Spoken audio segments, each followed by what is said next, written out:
राजस्थान चुनाव की तैयारियों में जुटी पूर्व मुख्यमंत्री और बीजेपी के राष्ट्रीय उपाध्यक्ष वसुंधरा राजे को बीजेपी ने बड़ा झटका दिया है। गुरुवार को बीजेपी ने चुनाव प्रबंधन समिति और संकल्प पत्र समिति के गठन का ऐलान किया। इन दोनों ही समितियों से वसुंधरा राजे का नाम गायब है। बीजेपी का ये फैसला बहुत चौंकाने वाला है, क्योंकि वसुंधरा राजे राजस्थान में पार्टी का सबसे बड़ा चेहरा मानी जाती है। केंद्रीय मंत्री अर्जुन राम मेघवाल को स्टेट मैनिफेस्टो कमेटी का संयोजक बनाया गया है, जबकि प्रदेश उपाध्यक्ष और पूर्व सांसद नारायण पंचारिया को चुनाव प्रबंधन समिति की जिम्मेदारी दी गई है। जब वसुंधरा राजे की भूमिका पर बीजेपी ने सवाल पूछा तो गोलमोल जवाब मिले हैं। वसुंधरा राजे हमारा बहुत ही वरिष्ठ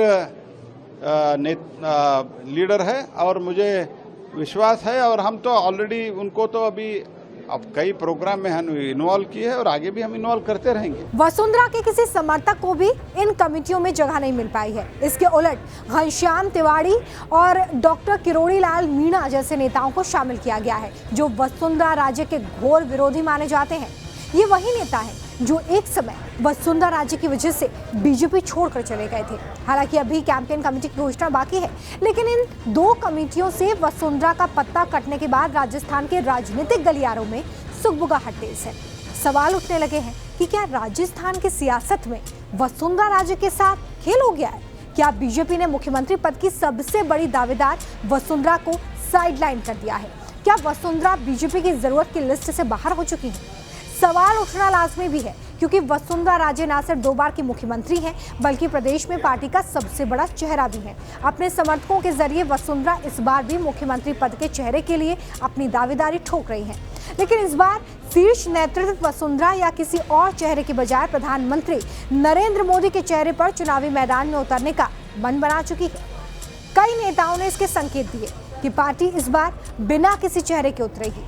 मीडिया में भी मुख्यमंत्री के चेहरे के तौर पर वसुंधरा से अलग नाम तैर रहे हैं। कभी गजेंद्र सिंह शेखावत का नाम सामने आता है, कभी सतीश पुनिया, तो कभी अश्विनी वैष्णव। मतलब साफ है, वसुंधरा के लिए संकेत अच्छे नहीं हैं। शायद वसुंधरा राजे को भी इसका एहसास हो चुका है, इसलिए अक्सर वो पार्टी की बैठकों से नदारद रहती है। गुरुवार को भी राजस्थान में भाजपा के विशेष सदस्य अभियान चल रहे थे, लेकिन कोर कमेटी के मेंबर होने के बावजूद वसुंधरा नहीं पहुंचे। पार्टी के अंदर ही वसुंधरा राजे के खिलाफ एक बड़ी लॉबी बन गई है। हाल ही में अमित शाह के दौरे में इसकी झलक भी दिखी थी। उदयपुर में मंच पर अमित शाह के साथ वसुंधरा राजे थी। नेता प्रतिपक्ष राजेंद्र राठौड़ ने वसुंधरा की अनदेखी कर भाषण के लिए अमित शाह का नाम दिया। हालांकि अमित शाह ने वसुंधरा राजे की ओर इशारा कर भाषण के लिए कहा। अब सवाल है कि क्या बीजेपी के लिए वसुंधरा राजे को साइडलाइन करना आसान होगा? जवाब है बिल्कुल नहीं। वसुंधरा राजे एक अपना व्यक्तित्व है जो सियासत को किसी करवट बदलने का मादा रखती है। अगर राजस्थान की सियासत में वसुंधरा के दुश्मन है तो दोस्त भी हैं। वसुंधरा के करीबी और 7 बार के विधायक रहे देवी सिंह भाटी ने तो वसुंधरा को चेहरा न बनाए जाने की स्थिति में तीसरा मोर्चा बनाने तक की बात कह दी है। हालांकि वसुंधरा राजे कभी वेट और वॉच वाली स्थिति में है।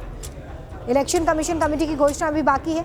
माना जा रहा है कि इलेक्शन कैंपेन कमेटी का संयोजक ही चुनाव में पार्टी का चेहरा होता है, और ऐसे में इस पद के लिए वसुंधरा प्रेशर पॉलिटिक्स से नहीं चुकेंगी। लेकिन अगर ऐसा नहीं हुआ तो इतना तो तय है कि वसुंधरा को साइडलाइन करना बीजेपी के लिए फायदे का सौदा तो बिल्कुल नहीं होगा। हालांकि बीजेपी वसुंधरा के चेहरे को आगे कर 2018 वाली गलती नहीं दोहराना चाहेगी।